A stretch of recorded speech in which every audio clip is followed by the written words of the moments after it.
আমার পাশে আমি যার পাশে তার নাম হচ্ছে সলমান খান।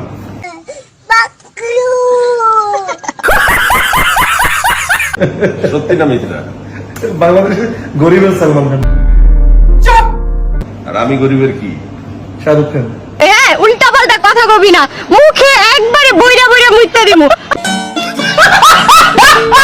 আমি রিয়েল গরিব। ইন্ডি লাখ নামের একটা অ্যাপ ডাউনলোড কর, যেটা মতো তুই গেম খেলে নিয়ে টাকা কামাই করা হবি। এই মানুষটাকে আপনারা যারা চিড়িয়াখানায় দেখতে চান তাদেরকে আমি ধিক্কার জানাই। ভিক্ষা কেন জানাবেন? ও চাইতেই তো পারে, ওর মন, ওর টাকা, ওর পয়সা আমাকে চাইতেই পারে। আমি মন খারাপ করি না তো। অবশ্য চিড়িয়াখানা কিন্তু ফ্রি দেখা যায় না, টাকা দিয়ে দেখতে হয়।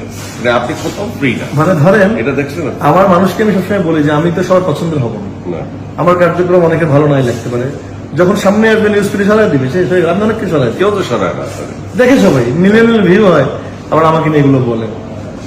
আপনি আসলে আচ্ছা, যে পরিমাণ ভিউ হয় এই পরিমাণ টাকা 1 টাকা করে যদি সবাই দেয়, আপনি প্রতিদিন কত টাকার মালিক? অনেক টাকা মালিক হয়ে যায়, আমার তো অন্য কোনো কাজ করা লাগে। कैसे कैसे लोग रहते हैं यार यहाँ पर। साला तुमको पागल कुत्ते का गाड़ी उठा के ले जाएगा, बता रहे हैं हम। এটা নিয়ে চলতে পারে। এই সিস্টেমটা আপনি ফেসবুকের সাথে করেন না। একজন মানুষ আমাকে স্ট্যাটাস দিচ্ছে যে আমি তার একটা ইন্টারভিউতে কেন যেতে চাইলাম, আর যখন টাকা চাইলাম কেন। সে একটা পেজের জন্য আমাকে ইন্টারভিউর জন্য ডাকবে যাবে, আমি তার জন্য টাকা চাইবো না? অবশ্যই অবশ্যই। সে তো এটা পেজে দিয়ে দিবে, তো চ্যানেল না, না না, সেটাও আমার দোষ। দেখেন জায়েদ খানের দোষ নাই কোথায়?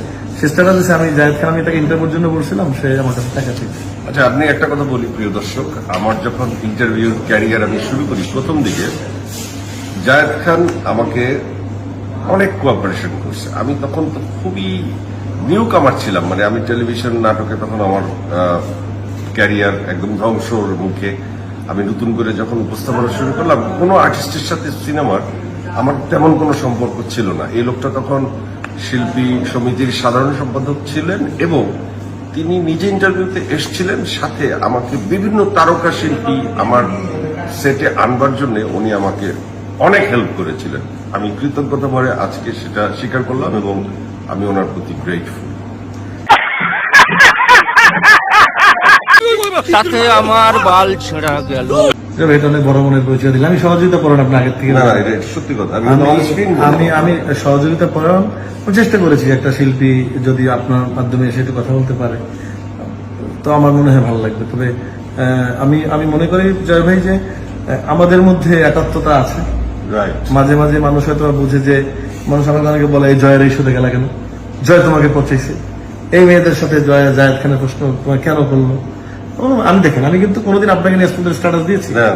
আমি বলেছি কি যে এটা তার স্টাইল, সে কিভাবে তার দেখেন, আমি আপনার ঘড়ির দাম, ড্রেসের দাম, এগুলি প্রথম আমি জিজ্ঞেস করি এবং তারপর এই ঘড়ির দাম জানিয়ে এত কিছু। দর্শক, আপনারা খুব শীঘ্রই জায়েদ খানকে দেখবেন আরেক রূপে। খালি ওয়েট করেন 3 মাস পর, দেখেন কি হয়। সে পর্যন্ত অপেক্ষা করেন। Thank you very much. Thank you very much. Bye bye, tata, good bye, गया।